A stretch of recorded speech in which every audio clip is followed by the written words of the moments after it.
Hello, Starseeds, and welcome to Magical Moonday, Monday, April 1st, also known as April Fool's Day, but I like to look at it as the true new year, I guess, cosmologically. So welcome all of you to Neurolinguistic Astrology Live / the Rachel C. Project podcast. So today's episode, we're going to be talking a little bit about the importance of myth as it relates to things like astrology, right? So when you're looking at astrology, I look at it as a classification system. I'm not as actually let's roll it back. I think you can actually use astrology to make predictions, right? You can, but ultimately that's not necessarily what I use it for. I like to look at it as more of a navigation system, which is why I've said before that astronaut translates to star sailor, and so from that perspective we can look at astrology as a way of navigating our way through the game of life. So without further ado, let's take a look at the chart of the everlasting now, and we will use that as a basis point by which to discuss myths and mythology and why that's important in this context, especially from the fact that stories are important.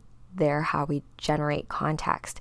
And so if you say, like, actually let's do this, it's easier when you have a visual explanation for things. So this is the chart of the everlasting now, aka the chart of the moment, and you can see all of the planets and their particular positions on the chart.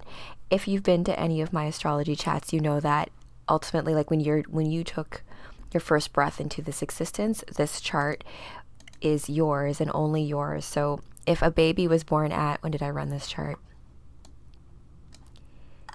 11:29 p.m. So even if we were to refresh it, 11:38, you'll see that the planets have shifted a little bit. The moon is very quick, and more importantly, what we're looking at here, the rising sign, the ASC symbol also means your rising sign, your ascendant sign. So that is very much attributed to your specific time of birth.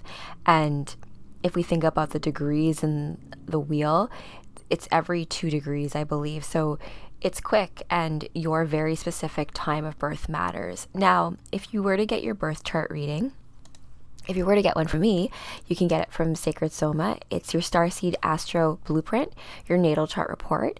It's $40 for a custom report based on your birth time and all of that kind of stuff. So what you will receive in 24 to 48 hours, based on the questionnaire that is filled out once you add this to your cart, you'll receive a PDF of your personal astrological blueprint.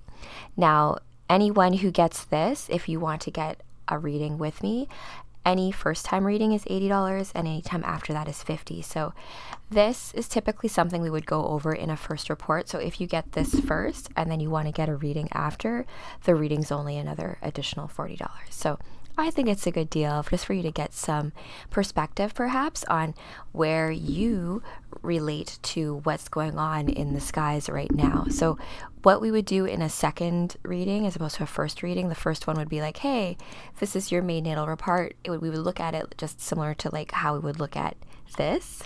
And this is why I like doing these chats, because your chart, your personal one, is actually very significant, and it holds a lot of intel about you, and not everyone's benevolent, so you just have to be a little careful about who knows what about your chart. And I know it's when I first found out about my own chart, you want to share, and I've been involved in like the Venus circle, and Sasha, if you're watching this, it's been really lovely to talk to other women especially who have similar aspects to me, like my Venus. Actually, let's go through all the planets as it stands in the chart of the everlasting now right now, and that will be a way of kind of learning as well our own personal placements and how you may find that relevant to yourself. So what you could also do is, in a reading, as I was trying to say before but I cut myself off, if you did a secondary reading of synastry, you can do synastry between anything that has an astrology, so events, movies, other people, of course. But in this case, we could also do a birth chart reading and then do a synastry against the chart of the now and see what angles or aspects. And that's kind of what we call like transits, where certain planets are making certain transits or movements across your own chart. All right, so let's go through each of the planets, and then I'll get into the myths of each of the planets as they are playing against each other in this cosmic stage, which I like to call the zodiac wheel.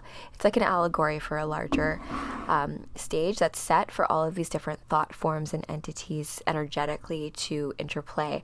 And I always like to tell you guys, like, you are all of the signs. We just have certain inclinations that are based on what the planetary alignments and the different angles are that are made. So what we have right now is we are fully in Aries season, the first sign of the zodiac. And if you see here, just a quick learning moment, the rising sign being in Scorpio, it lines up the chart so that the first house ends up in Sagittarius. And so in this case, if someone were to be born right now, Aries is in the 4th house. So that's all just why your birth time is important, because it lines up the rest of your chart. In the stars right now, we do have the sun is in Aries. We have the north node, the lunar north node, which is also known as the head of the dragon. It dictates destiny. And so in a more collective chart reading, which is what I'm doing right now, it speaks to universal destiny, the destiny of all of us. And that being in Aries is definitely that whole warrior call, the inner warrior, the spiritual warrior, the warrior within, the one that has to stand up and do what is right, even when it's not easy. That energy is chock full in the cosmos, in what we have to, in the energies that we have to work with, to pull in to our own life story. And so looking here to Chiron, it looks like a little bit of a key is also in Aries. There's quite a few astrologers. I'll leave some links about the significance of these 3 luminaries hanging out in Aries all together. It is a warrior call. It is an inner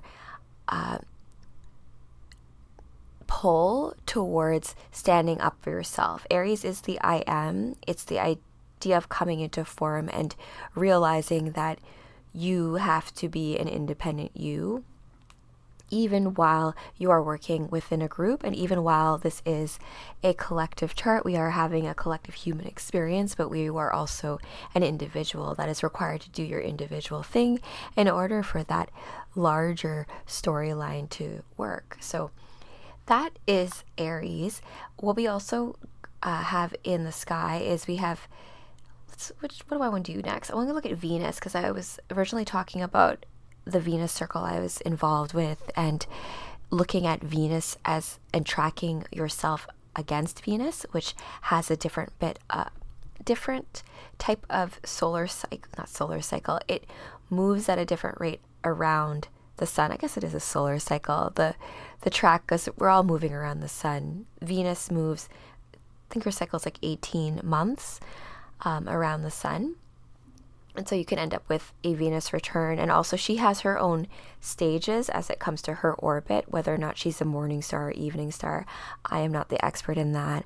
I will hopefully have my friend and lovely astrologer Sasha on a show to discuss Venus a little bit more in depth, and how we can use it to empower ourselves in our relationships, and how we're able to have more intimate, fruitful types of relationships with not just our lovers, but with anyone or anything we have relationships with.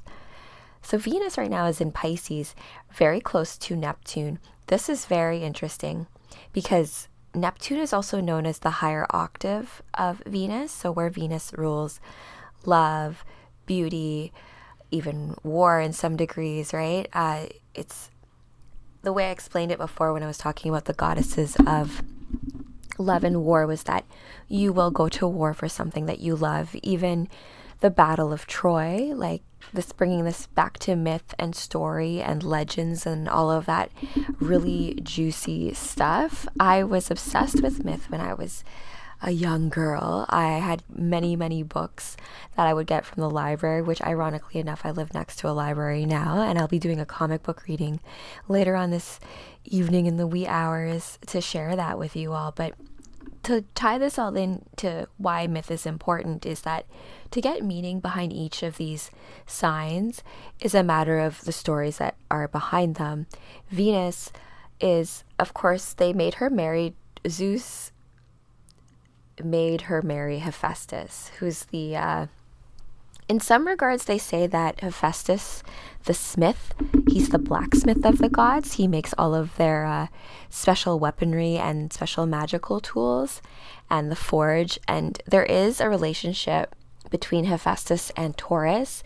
And I kind of get that because Zeus made Venus / Aphrodite in that case marry Hephaestus, because Venus was being all like, I'm so beautiful and lovely, and everyone was just getting distracted because everyone wanted to get with her, and she was just, because Hermes got with her, and so did, and Mars is also considered Venus's favorite lover. And speaking of Mars, the planet of war and action and drive, if Venus is how you love and relationships and art and beauty, Mars is how you achieve those things, the actions required that in order to create those things to get what it is that you want. And where's Mars? Here, yes. So Mars is also in Pisces. The Venus and Mars were much closer before, and there was a conjunction which started a whole new cycle in terms of the male and female energetic relationships that we have both within ourselves and the ones that we also expressed externally.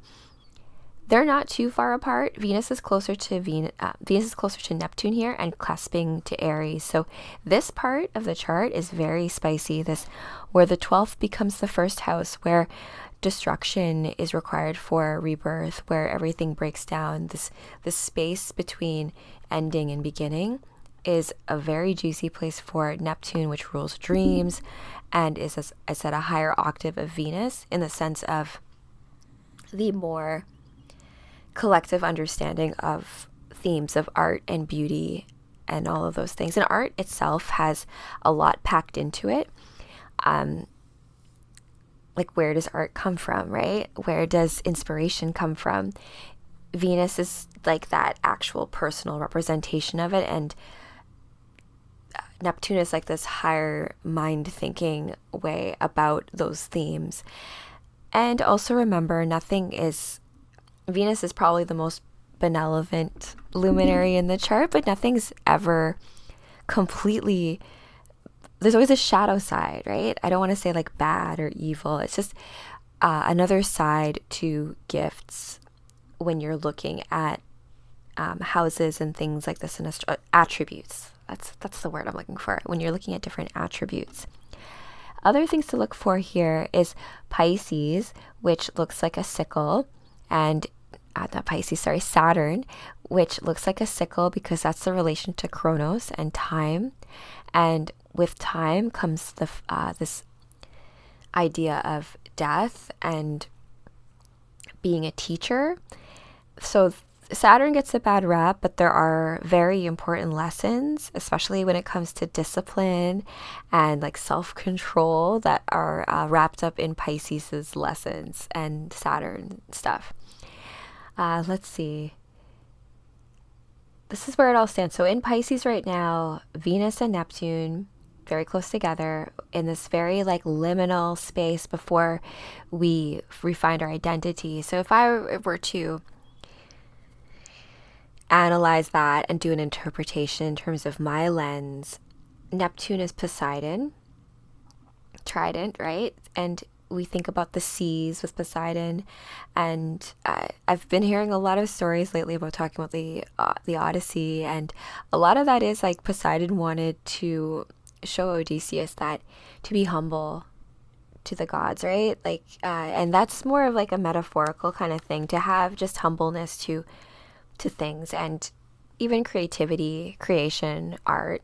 I finally freaking finished writing book 3 of the Dragon Warriors. Like, truly, it's in an editing process right now, but I'm now in the phase right now where it's based on real people, right? So I'm like highlighting all of the parts that I need feedback on and sending that out. But in that mode, like even me reading back what I've even written myself. They're like my own words, and sometimes I'm just like, holy cow, I'm so happy I wrote that down, because it would have just been gone. Or like dance freestyles, where I film them very often now, not necessarily post them, but just so I have them, because it's a moment. It's like a moment where you catch whatever is floating in the grand logos of creativity, and you bring that down into earth.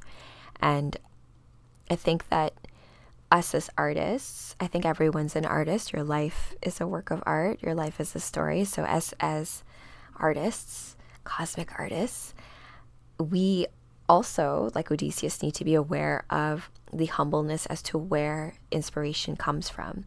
We're not like a self-contained thing. We are connected to the all. And so, you know, when even I think of like yoga, right? And the movements that come from yoga, like, can you copyright a downward dog?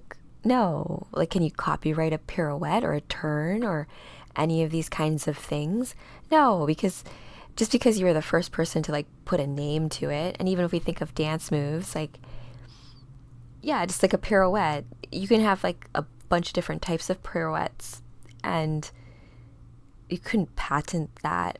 So there's a lesson there in terms of these are all like elements that all of us as artists are able to collaborate and freely piece together so that you create something brand new out of what has already come before. And that's the whole idea of like life's a remix. Everything's a remix.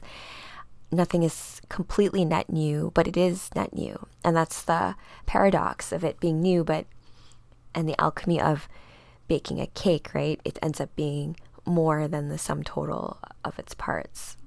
So yeah, I just, oh yes, the last two things I didn't talk about, and then we're going to go into some of the aspects, and then I'm going to go into some myth stuff and just give you some foreshadowing as to what to expect this week as it comes to mythology and storytelling and some analysis and the launch of the Cosmic Comic Book Club, where we're going to do some analysis of some of the more juicy, deeper comics or graphic novels, because they are a very unique medium. And I like to call them, they are the modern myth. They are the new myth of this generation as it stands right now. Okay, so Capricorn has the moon. The moon is currently in Capricorn. It looks like there's a grand trine happening here at the midheaven. And grand trines typically take place in a particular element, so it would be an earth grand trine. But remember, this is a chart of the moment itself, and so not specifically tagging it concretely to a being or a specific event, whereas where these points would probably be a little bit more emphasized, and the aspects that they make would also be more emphasized. So we're not going to necessarily look at that right now. We're going to instead look at Pluto, my friend Pluto, who is still just very, very close to it just came into Aquarius. We have this whole time of Pluto being in Aquarius in 2024. It's going to move back into Capricorn for a little bit and then stay in Aquarius.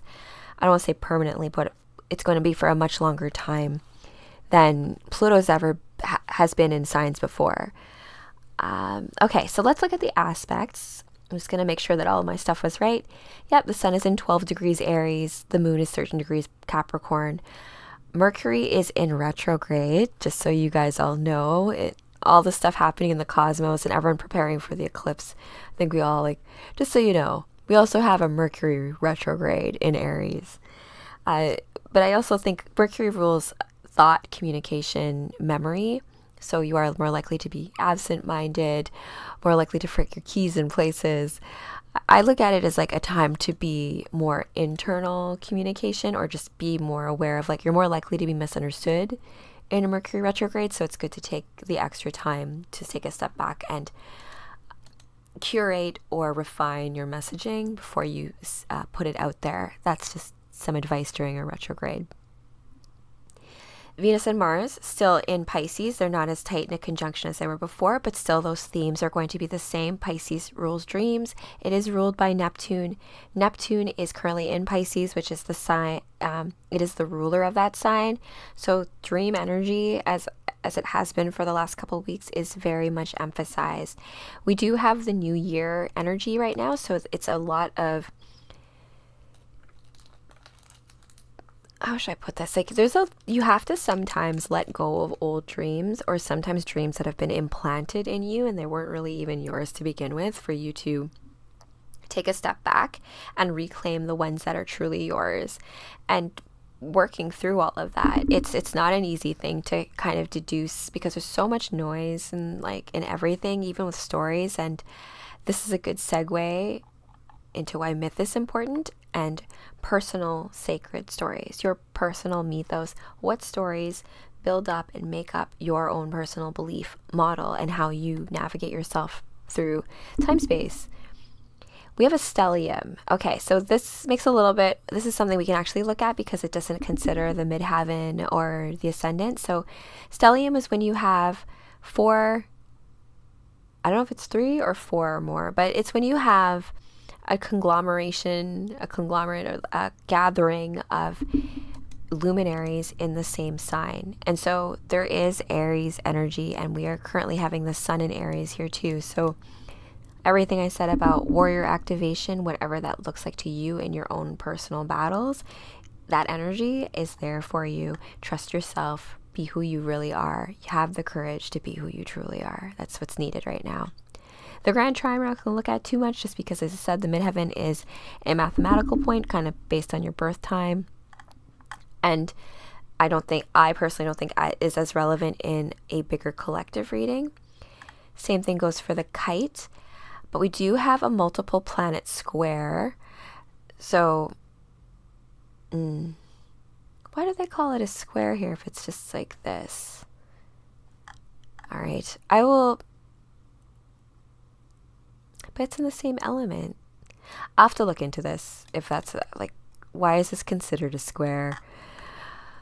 But the moon being in Capricorn, oh, okay, because there's the same modality. So if you think about modalities, Aries, Capricorn, and Cancer are all initiatory first signs.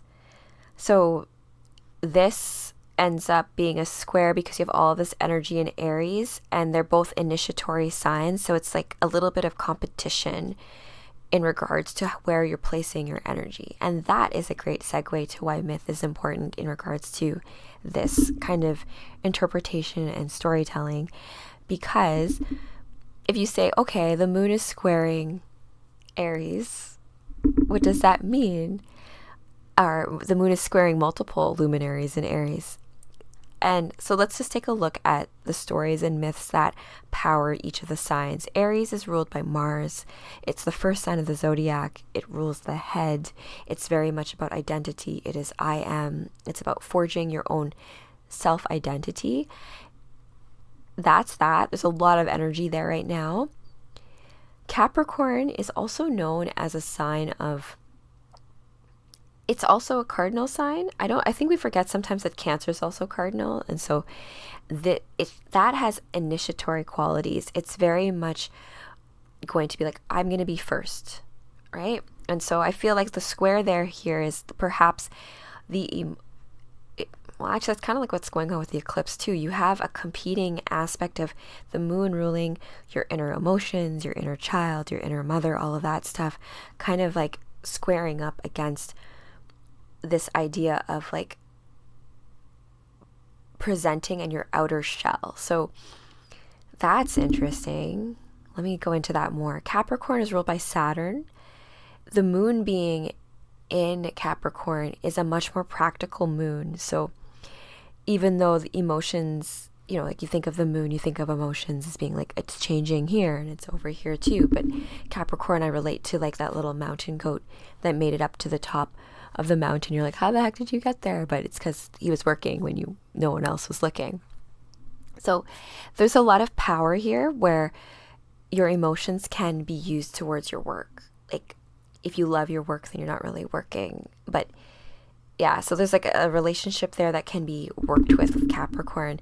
That might go up against Aries in the sense of sometimes you have to do what's right, and what you're doing for the self and what you like in your like grand plan, or what you were trying to set out for yourself in terms of goals and ambitions, doesn't line up to what your heart, or not your heart rather, emotions in mind and heart, they can sometimes be the same, but they're not always the same.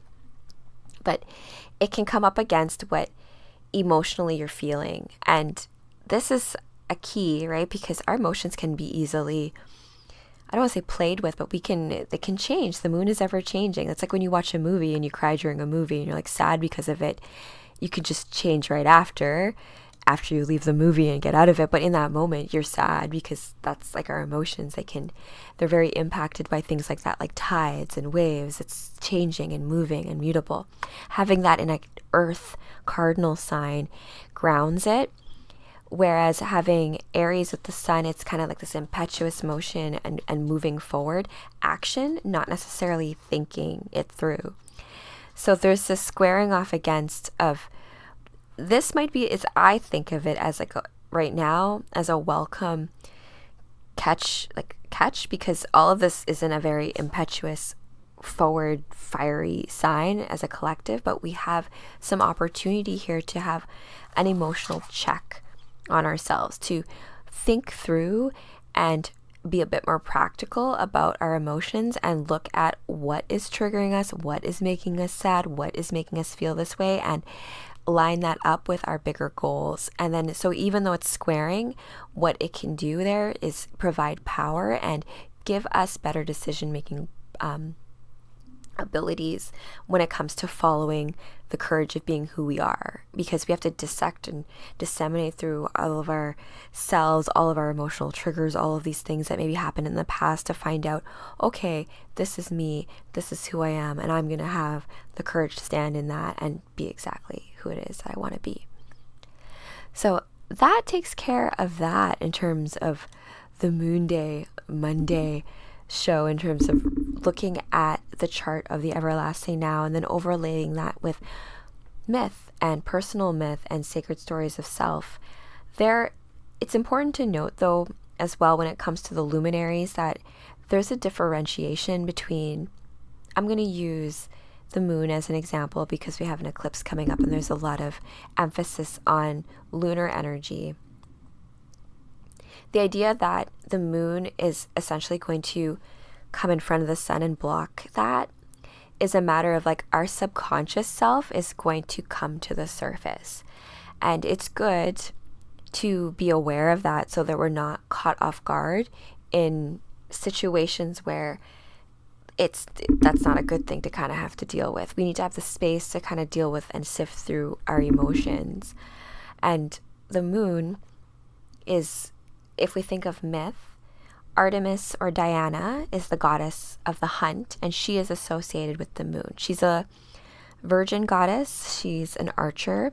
She also is a protector of wild animals and is, in the Greek mythology, associated with women, maidenhood, all that kind of stuff. Important to note, I'm using the Greek one as an example because there's other lunar goddesses as well. You can check out my other video of all the lunar goddesses throughout the cultures and throughout the world. I will leave a link to that in this video and probably the follow-up. But there's the personification of it, like Luna as a goddess, the moon herself as a particular energy, as having a Manitou. And then there's Diana, which is said to be represented by the moon. Another example of this is Helios, which is the sun god. He has the chariot that brings the sun across the sky. That's where the myth of Icarus comes from, Icarus flew too close to the sun. I forget who Helios' son was, but Helios' son wanted to get a wish from his father. And I will leave this chat on this story because I need to get ready for my comic book read later. But Helios' son made his father promise him to fulfill his promise. I don't know if it was his birthday or something like that, but he's like, hey, you have to, please, father, promise me to fulfill my promise no matter what it is that I ask of you. And Helios is like the sun, the god who carries the sun across the sky is like, okay, fine, sure, I'll do it. So he's like, let me ride your horses or take the sun across the sky with the horses, because there's a fleet of horses that drive the chariot. Helios is like, oh no, I don't want to do that, but he made a promise, and so his word was his word. So he gave his son the horses to drive across the sky, but he was not trained, right? And this is going back to Saturn lessons, like experience, youthful. I remember being like this, right? You think you know because you read about it, or you have the internet, or it's so much different doing things in practice. The amount of times that I've seen a dance and I'm like, oh, that looks easy, and then I try to learn it, I'm like, this is not easy, this is very hard. So Helios' son takes the chariot, takes the reins, the horses, and this is for anyone who knows about riding horses, they can sense you, right? These horses are aware that Helios' son is afraid of them. They're aware that this is not really their master, and they can probably get away with some ish. So the horses go off, like do their own thing, and I think they end up, they get out of control. So the sun ends up almost like scorching the earth, because he can't, it's funny, the son of Helios and the sun, because of his inability, like it starts to burn the earth, and Zeus like, what the heck, throws a thunderbolt, kills the sun.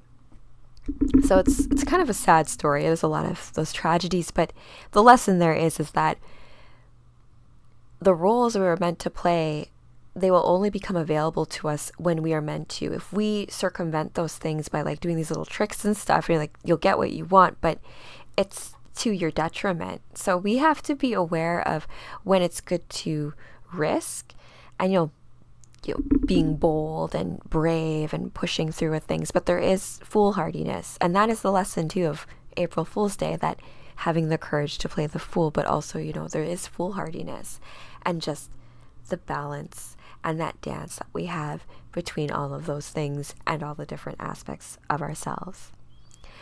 And so that truly takes care of why myth is important, and through the lens of neurolinguistic astrology for this edition of Monday, Moonday, Magical Monday. So I hope you learned something, Starseeds, and if you like my content, please be sure to give me a like, share, and subscribe, and I will catch all of you in the next video. Have a good one.